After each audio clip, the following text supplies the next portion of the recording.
8월 14일입니다. 이사야서 65장 1절에서 16절까지 말씀, 나 여기 있다 라는 제목으로 말씀드립니다.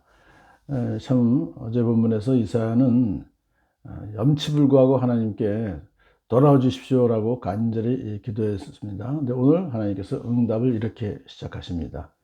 나는 내 백성의 기도에 응답할 준비를 하고 있었지만 내 백성은 아직도 내게 요청하지 않았다. 이사야 선지자, 너는 나에게 아무리 기도해 봐야 이스라엘 백성들은 나한테 기도도 하지 않는다, 그런 뜻이죠. 참 하나님께서 그렇게 엄청난 징계를 하셨어요. 그러면 하나님께 돌아와야 되는데 여전히 악한 길에서 회개하지 않고 있다, 그런 뜻입니다. 그런데도 불구하고 하나님은 그들이 언젠가 나를 찾아오겠지 하고 기도하기를 기다리셨던 것입니다.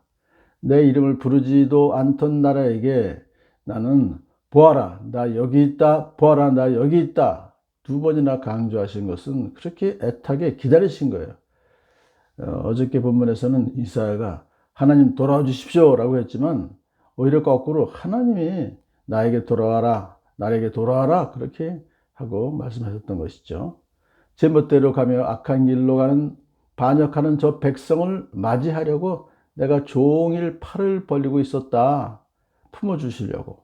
탕자의 비유에서 유산을 미리 챙겨서 먼 곳으로 가서 방탕하게 지내던 그 둘째 아들, 그 소식을 듣고 계신 그 아버지는 그가 돌아오기를 기도를 팔을 벌리고 기다리고 있었잖아요. 그것을 연상하게 만듭니다. 그러나 이 백성은 여전히 우상에게 제사하며 하나님 앞에서 늘 하나님을 분노하게만 하는 자들이었다.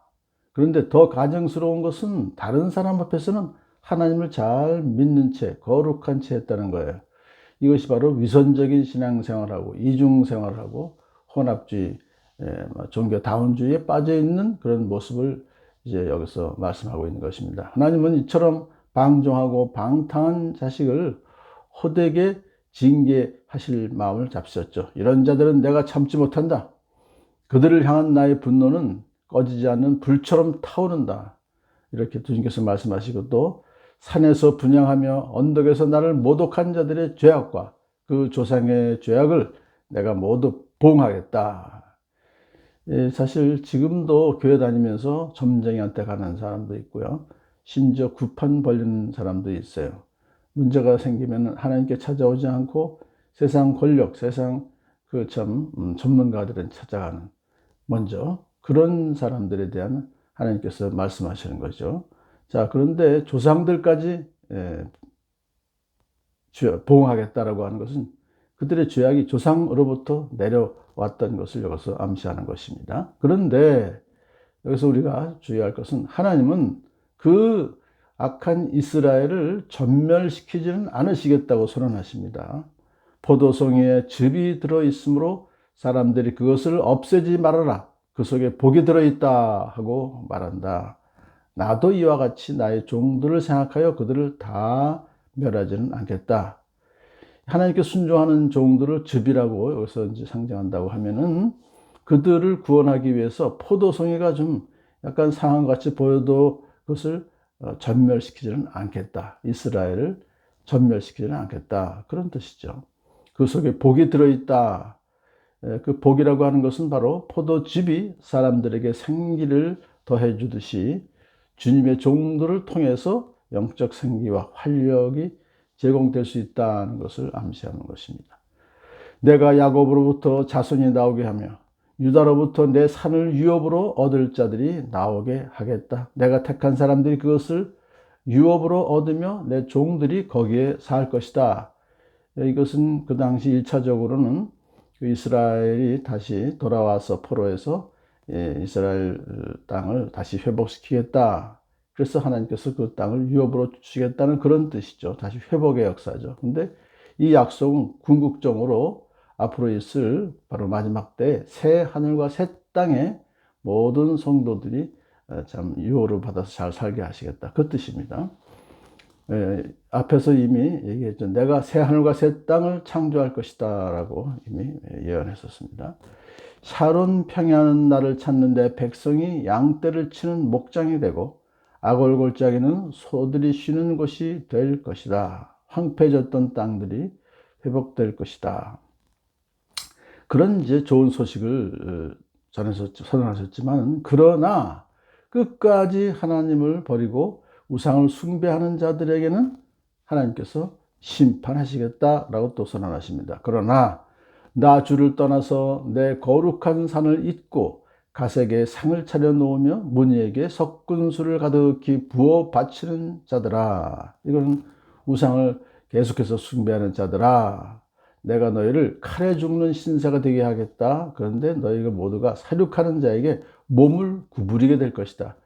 그들이 지금은 가시나 무늬 같은 우사에게 몸을 구부리며 복을 빌지만은, 그렇지만 이제 너희들이 몸을 구부리고 칼에 맞아 죽는 신세가 될 것이다. 그렇게 선포하십니다. 왜 그렇게 하나님께서 가혹한 심판을 하시냐면은, 그들이 우상을 숭배하는 그 행위가 실수나 또는 부주의로 인한 것이 아니라 아주 고의적이고 의도적이며 완벽한 하나님께 대한 반역 행위가 되기 때문인 것입니다. 자, 이런 행위에 대해서 이렇게 말하죠. 이는 내가 불러도 너희가 대답하지 않으며 내가 말하여도 너희가 듣지 않으며 너희가 내 눈에 악하게 보이는 일만을 하며 내가 좋아하지 않는 일만을 골라서 하기 때문이다. 이런 행동은 하나님을 거역하는 사람들의 공통적인 것이죠. 너희가 불러도 대답하지 않는다는 건 하나님을 무시해버린다는 거예요. 말해도 듣지 않는다. 듣기를 아예 귀를 막는다는 거죠. 그러면 하나님께서 혐오하시는 것만을 즐겨서 하는 그런 반역적인 태도의 결과는 무엇입니까? 오직 죽음일 뿐이다. 멸망일 뿐이다. 그렇게 심판하실 것을 말하는 것입니다. 그러시면서 이제 하나님의 신실한 종들과 그리고 이러한 우상 숭배하는 자들이 어떻게 될 것인가. 물론 신실한 종들에게는 복을 주실 것이고 우상 숭배하는 자들에게는 저주를 내리실 것이다. 이것을 대주에서 이렇게 말씀하십니다. 보아라, 내 종들은 먹겠지만 너희는 굶을 것이다. 내 종들은 마시겠지만 너희는 목이 마를 것이다. 육적인 모든 욕구를 주님의 종들은 충족시키지만 너희들은 그렇지 못할 것이다. 내 종들은 기뻐하겠지만 너희는 수치를 당할 것이다. 내 종들은 마음이 즐거워하겠지만 너희들은 마음이 아파 울부짖으며 속이 상하여 통곡할 것이다. 이건 영적인 상태를 얘기하는 것입니다. 너희 우상 숭배하는 자의 이름은 내가 택한 백성이 저주할 거리로 남을 것이다. 그러니까 그들의 이름이 저주거리로 사용될 것임을 말해요. 반면에 하나님의 참된 종들은 새 이름을 얻게 될 것이다. 그렇게 선포하십니다. 주님께서 주님의 종들은 다른 이름으로 부르실 것이다.